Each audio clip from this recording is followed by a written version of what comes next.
चलिए डिस्कस करते हैं अपना नेक्स्ट क्वेश्चन। और नेक्स्ट क्वेश्चन काफ़ी अच्छा है, काफ़ी धांसू भी बोलोगे आप, क्योंकि इसमें आपकी सारी थ्योरी पूछ लेगा इस वाले क्वेश्चन में। थर्ड चैप्टर से है, इलेक्ट्रिक करंट वाला है जो हमारा चैप्टर है, second chapter, third chapter sorry, उससे वाला क्वेश्चन। उसने बोला है derive an expression for the resistivity of a conductor in terms of number of density of free electrons and relaxation time. नहीं, ये हमसे क्वेश्चन पूछ लिया है कि हमको रेजिस्टिविटी होती है रो का रिलेशन दिखाना है किस किस के साथ। एक तो resistivity of conductor in terms of number of density of free electrons, कि इलेक्ट्रॉन्स की डेंसिटी के टर्म्स में, ठीक है, जिसको हम चार्ज डेंसिटी भी बोलते हैं। दूसरी बात रिलैक्सेशन टाइम, टाउ बोलते हैं इसको, टाउ के। इन तीनों के रिलेशन में हमको एक फॉर्मूला डिराइव करना है, ठीक है। तो आप अब थर्ड चैप्टर अपना खोलेंगे, जो नोट्स में मैंने लिखा रखा है, थर्ड चैप्टर खोलेंगे और करंट इलेक्ट्रिसिटी वाला चैप्टर खोलकर इसको सॉल्व करेंगे, ठीक है। तो कैसे सॉल्व करेंगे, आपको एक रिलेशन लिखाया गया था, relation between current density and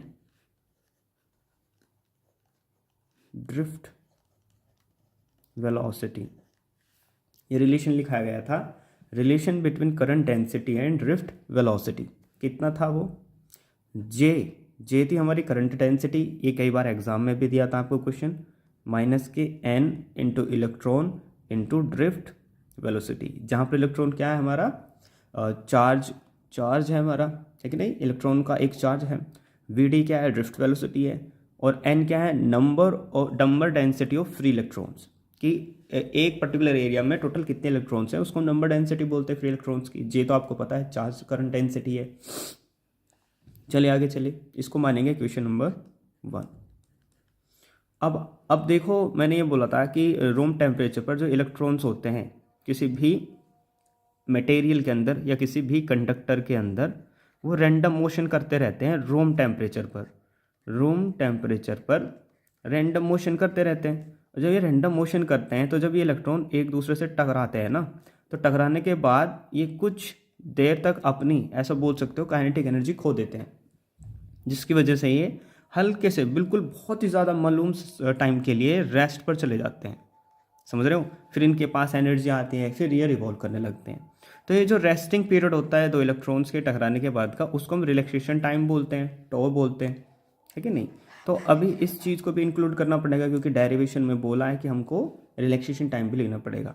तो ड्रिफ्ट वेलोसिटी का जो तो रिलेशन था हमारा, ड्रिफ्ट वेलोसिटी का जो रिलेशन था टॉर्क के साथ, वो कितना था, माइनस के इलेक्ट्रॉन का charge into electric field divided by mass of the electron into torque. ये टॉर्क क्या है, यही है रिलैक्सेशन टाइम। अब देखो हमारे पास ड्रिफ्ट वेलोसिटी का फॉर्मूला क्या है, यहाँ से ये आया है, और हमारी करंट डेंसिटी के अंदर भी ड्रिफ्ट वेलोसिटी का जिक्र है। तो एक काम कीजिए, ड्रिफ्ट वेलोसिटी का फॉर्मूला उठाकर करंट डेंसिटी के अंदर रख दीजिए। तो जे की वैल्यू कितनी आएगी, minus K E into, sorry ये तो गड़बड़ हो गई, माइनस के N into E into minus K E into E electric field divided by mass of the electron into torque. अब ये माइनस से तो माइनस खत्म हो जाएगा, ऐसा बोलो पॉजिटिव बन जाएगा। तो करंट डेंसिटी कितनी आएगी हमारे पास, N E square electric field divided by mass into torque. ये हमारे पास रिलेशन आ गया।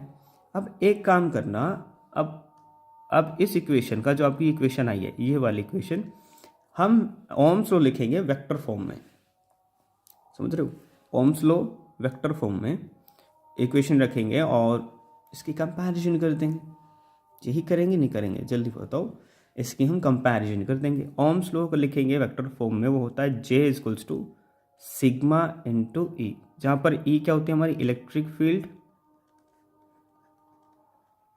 और सिग्मा क्या होता है हमारा, सिग्मा होती है हमारी कंडक्टिविटी। सिग्मा क्या होती है हमारी कंडक्टिविटी, नहीं समझे आप। और जे हमारे करंट डेंसिटी, तो दोनों के फॉर्मूलों को रख देंगे। तो sigma into E equals to N E square capital A यानी electric field relaxation time T upon mass M. तो इलेक्ट्रिक फील्ड से इलेक्ट्रिक फील्ड का तो हमारा खेल ख़त्म। तो हमारा कंडक्टिविटी कितनी बची, conductive is equals to N E square torque divided by mass of the electron. अभी आपने एक रिलेशन आपने शायद 9th क्लास में या 10th क्लास में पढ़ा होगा कि जो हमारी कंडक्टिविटी होती है, जो हमारी कंडक्टिविटी होती है वो किसके इन्वर्सली प्रोपोर्शनल होती है, वो होती है हमारी रेजिस्टिविटी के इन्वर्सली प्रोपोर्शनल। रेजिस्टिविटी सही तो है स्पेलिंग, रेजिस्टिविटी के प्रोपोर्शनल होती है। कहने का मतलब है जितनी ज़्यादा कम रेजिस्टिविटी होगी किसी मटेरियल की वो उतना ही अच्छा कंडक्टर होगा। जल्दी बताओ, अगर किसी की रेजिस्टिविटी हाई हो गई फिर तो मामला ही ख़राब हो जाएगा ना। तो हमारी जो या आप ऐसा बोलो कि जो रेजिस्टिविटी होती है वो किसके डायरेक्टली प्रोपोर्शनल होती है, कंडक्टिविटी के प्रोपोर्शनल होती है। तो हम क्या बोलेंगे कि ये जो हमारा फॉर्मूला आया है ये क्या है, हमारी ये कंडक्टिविटी है। आपको क्या निकालनी है, इसकी रेजिस्टिविटी निकालनी है, ठीक है। तो कंडक्टिविटी को हम प्रोपोर्शनल कर देंगे तो ये फॉर्मूला क्या बनेगा, रो। अगर हम इसको रेसिप्रोकल कर देंगे, कैसे, चलो रेसिप्रोकल करके ही दिखाता हूँ तुमको, फिर ये बोलोगे सर क्या कर दिया। तो 1 अपॉन, अगर इसको हम रो करेंगे इक्वल्स टू ये मास अपॉन एन ई स्क्वायर टोर हो जाएगा। अब इसका रेसिप्रोकल को हम रेजिस्टिविटी बोलते हैं। तो कैसे लिखेंगे, थोड़ी सी स्पेस यहाँ लिखते हैं। चलो क्या हो जाएगा, 1 अपॉन कंडक्टिविटी कितनी है, रो।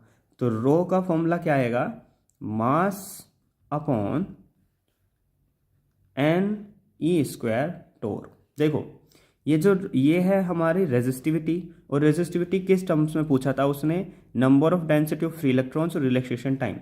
Number of density of free electrons ये रहा n, और number of density free electrons की किसके साथ, रिलैक्सेशन टाइम के साथ। यही हमारा फाइनल आंसर है, यही क्या है हमारा फाइनल आंसर है। बढ़िया क्वेश्चन था, मज़ेदार क्वेश्चन था और हमने ये कर लिया। नेक्स्ट क्वेश्चन चलते हैं।